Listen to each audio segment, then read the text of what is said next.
Good evening everyone.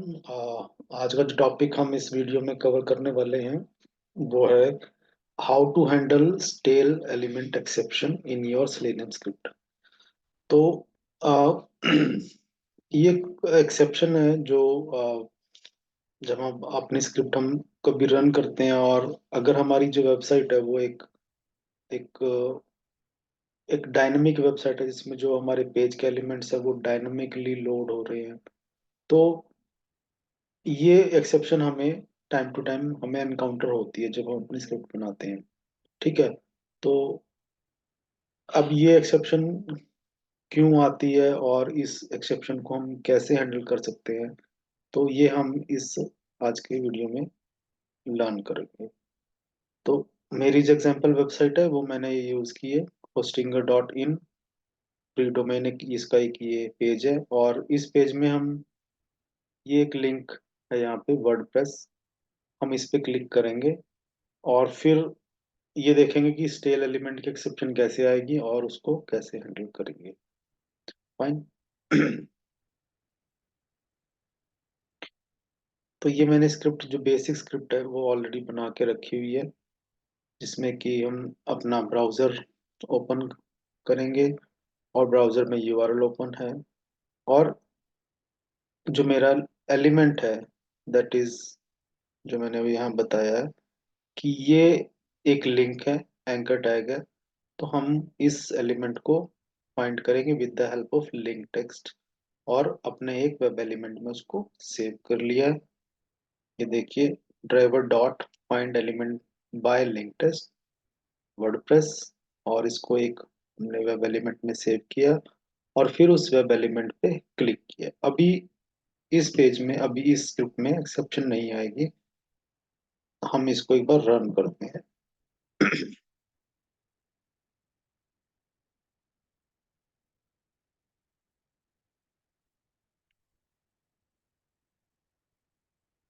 तो ये selenium script हमारी रन होगी और इसमें यूआरएल ओपन होएगा और फिर हमारे वर्डप्रेस जो लिंक है टॉप नेविगेशन में उस पे हमारी स्क्रिप्ट क्लिक करेगी। पेज ओपन हुआ है और वर्डप्रेस के लिंक पे क्लिक हुआ है। ठीक है। तो ये हमारी स्क्रिप्ट ने अपना काम किया। अभी यहाँ पे कोई एक्सेप्शन नहीं आई है। हम अपने स्क्रिप्ट को भी चेक करें तो अभी इसमें कोई एरर नहीं है। अब स्टेल एलिमेंट एक्सेप्शन क्यों आएगी? वो जब हमारा पेज जो है एक डायनामिकली लोड होता है और उसमें जो एलिमेंट हमारे डायनामिकली लोड होते हैं, तो होता क्या है कि अगर आपने एक एलिमेंट आइडेंटिफाई लोकेट किया और उसको एक वेब एलिमेंट में सेव किया, फॉर एग्जांपल अभी हमने यहाँ पे अपना जो एलिमेंट है वो एक वेब एलिमेंट में सेव कराया है जिसका नाम हमने WP रखा है। और for some reason, for some unknown reason, अगर हमारे पेज पे जो एलिमेंट्स हैं वो डायनामिकली लोड हो रहे हैं और अगर हम अपनी पेज में कोई और एक्शन परफॉर्म करते हैं या पेज हमारा किसी भी डिफरेंट डिफरेंट इवेंट्स पे दोबारा से एलिमेंट्स को लोड कर रहा है, तो जो एलिमेंट हमने ऑलरेडी लोकेट करके रखा हुआ है एक वेब एलिमेंट में, हम जब उस एलिमेंट के साथ कोई एक्शन परफॉर्म करना चाहते हैं तो वो क्या होगा कि उसका जो रेफरेंस है वो तब तक पुराना हो चुका होगा क्योंकि हमारे एलिमेंट का रेफरेंस चेंज हो जाएगा। तो यहाँ पे इस स्क्रिप्ट में भी फोर्सफुली इस चीज को डेमोन्स्ट्रेट करने के लिए मैं क्या करूंगा, ड्राइवर जैसे मैंने अपना यहाँ पे वेब एलिमेंट एक आइडेंटिफाई किया हुआ है, मैं उसके बाद ड्राइवर डॉट नेविगेट मेथड की हेल्प से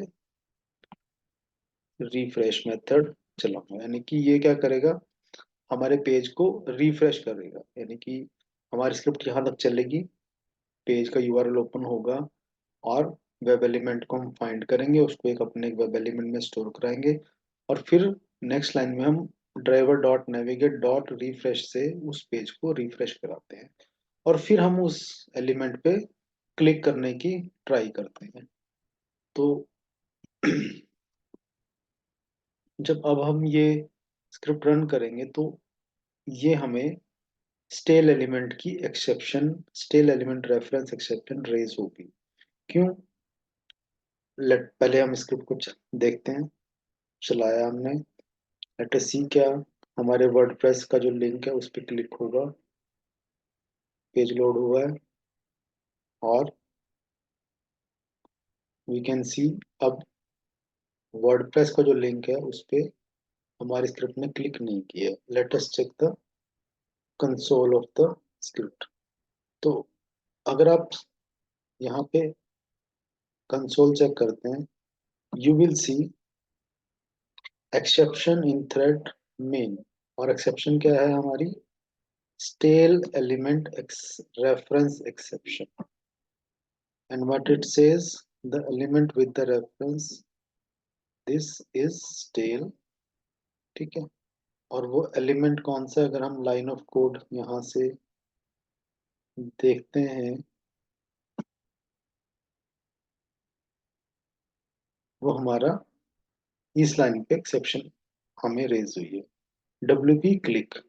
तो जो डब्ल्यू पी एलिमेंट है हमारा, जो वेब एलिमेंट है, वो इस लाइन, जब हमारा लाइन ऑफ कोड 28 आया है, तो उस पर्टिकुलर टाइम पे हमारा जो डब्ल्यू पी वेब एलिमेंट है वो स्टेल हो चुका है। क्यों? क्योंकि हमने बीच में driver dot navigate dot refresh को एग्जीक्यूट किया था। तो होता क्या है कि जब हम किसी वेब एलिमेंट को फाइंड करते हैं और उसको अपने वेब एलिमेंट में स्टोर कराते हैं, फॉर एग्जांपल यहाँ पे हमने अपने वेब एलिमेंट में स्टोर कराया है, तो सिलेनियम इसको एक एक रेफरेंस आईडी यहाँ पे प्रोवाइड करता है, और वो फिर उस रेफरेंस आईडी को फर्दर यूज करता है जब हमें उस वेब एलिमेंट के साथ कोई भी इंटरेक्शन करनी है, कोई एक्शन परफॉर्म करना है। जैसे कि हमने यहाँ पे डब्ल्यू पी डॉट क्लिक, यानी कि हम उस वेब एलिमेंट पे क्लिक करना चाहते हैं, तो सिलेनियम उस पर्टिकुलर रेफरेंस आईडी को यूज करता है। और जब हमारी स्क्रिप्ट यहाँ पे इस पर्टिकुलर लाइन ऑफ कोड पे रीच करती है, तो क्योंकि बीच में हमने driver dot navigate dot refresh चलाया हुआ है, तो जो रेफरेंस इस लाइन में हमारा क्रिएट किया था हमारी सिलेनियम स्क्रिप्ट ने, वो अब चेंज हो चुका है। और जब सिलेनियम यहाँ पे इस लाइन पे आता है, तो वो उसी रेफरेंस को कॉल करता है कि उस वेब एलिमेंट का हमारा जो रेफरेंस है उसको यूज करता है, बट वो चेंज हो चुका है। तो अब वो रेफरेंस हमारा स्टेल हो चुका है, यानी कि चेंज हो चुका है। दैट इज वाई हमें यहाँ पे स्टेल एलिमेंट की एक्सेप्शन रेज होती है। ठीक है, अब ये तो मैंने फोर्सफुली अभी यहाँ पे इसको रिफ्रेश किया, but depending upon the application, जब आप कोई स्क्रिप्ट लिखते हैं तो वहां पे आपको ये एक्सेप्शन रेज हो सकती है, डिपेंडिंग अपॉन आपका पेज कैसे लोड होता है। तो आप जब उस स्क्रिप्ट को चेक करेंगे और अ, ये देखेंगे कि एक्सेप्शन है, क्यों आई है, तो आपको अगर इस चीज़ का आइडिया नहीं है, तो आपको प्रॉब्लम होगी कि आप उस स्क्रिप्ट को कैसे ठीक करें, क्योंकि आपके आइडेंटिफायर ठीक है। अभी यहाँ पे अगर आप चेक करेंगे कि मैंने जो अपना लोकेटर यूज किया वो ठीक है, और भी स्क्रिप्ट में कोई ऐसी एरर नहीं है, तो ये एक्सेप्शन क्यों आ रही है? वो इस रीजन से आती है। और अगर कभी आपकी स्क्रिप्ट में स्टेल एलिमेंट की एक्सेप्शन आए, तो आपने क्या करना है, जिस लाइन ऑफ कोड पे आपको लगता है कि आपकी एक्सेप्शन रेज हो सकती है, आपने उस लाइन ऑफ कोड को ट्राई ब्लॉक में लिखना है। एक्सेप्शन हैंडलिंग के लिए यूज होता है ट्राई ब्लॉक। तो हमें पता है कि ये वाली लाइन, ये जो लाइन ऑफ कोड है, यहाँ पे हमारी एक्सेप्शन रेज हो सकती है। और ट्राई ब्लॉक के साथ आपने catch block, corresponding catch block आपने यहाँ पे राइट करना है। अब उस कैच ब्लॉक में आपने बताना है कि आप कौन सी एक्सेप्शन को कैच करना चाहते हैं। तो we want to catch stale element reference exception, इसका ऑब्जेक्ट है। और ये हम इंपोर्ट करते हैं अपने स्क्रिप्ट में, और फिर हम क्या करेंगे, उस एलिमेंट को दोबारा फाइंड करके एक वेब एलिमेंट में सेव करेंगे। तो मैं दोबारा से क्या करूंगा, सेम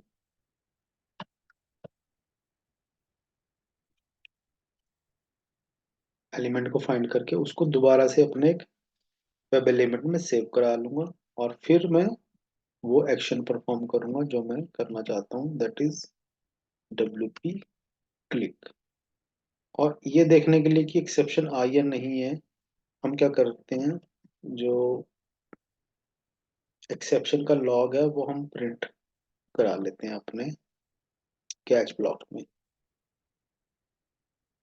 सो दैट हमें आइडिया रहेगा कि वो कैसे होगा, हमें क्या प्रिंट करना है। अब ये एक्सेप्शन है, स्टेल एलिमेंट एक्सेप्शन, इसका ऑब्जेक्ट है ई। एक मेथड अवेलेबल होता है इस ऑब्जेक्ट के लिए, ई डॉट गेट मैसेज। तो ये एक्सेप्शन का जो मैसेज है उसको प्रिंट कराएगा। ठीक है, तो बहुत ही सिंपल है, आपने सिर्फ ट्राई कैच ब्लॉक को यूज करना है। अब हमने ट्राई और कैच ब्लॉक यहाँ पे इम्प्लीमेंट कर किया है, और लेट अस सी, अब हम इस स्क्रिप्ट को रन करते हैं।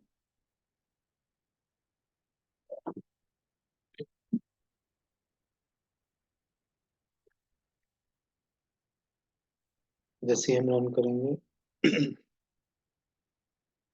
हमारा वेब पेज ओपन होगा,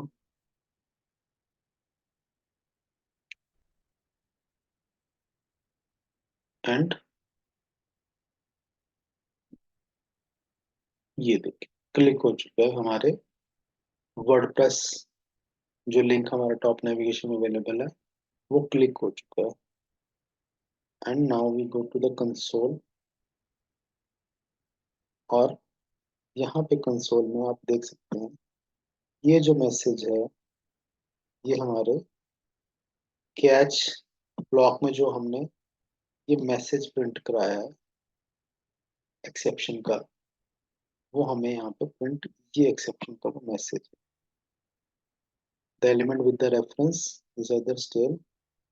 एक्सेप्शन यहाँ पे क्रिएट हुई है, इस इट मीन्स एक्सेप्शन क्रिएट हुई है, और फिर हमारा जो स्क्रिप्ट है वो कैच ब्लॉक में गया है, और वहाँ पे हमने ये मैसेज को प्रिंट कराया है।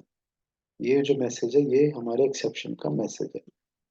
अगर आप यहाँ पे इसको कमेंट कर देते हैं, तो इसको दोबारा चलाएंगे तो अब एक्सेप्शन अभी भी हैंडल होएगी, बट हमारा वो एक्सेप्शन का जो मैसेज है वो हम प्रिंट नहीं करा रहे हैं। तो nothing will be printed in our console in regard to that exception.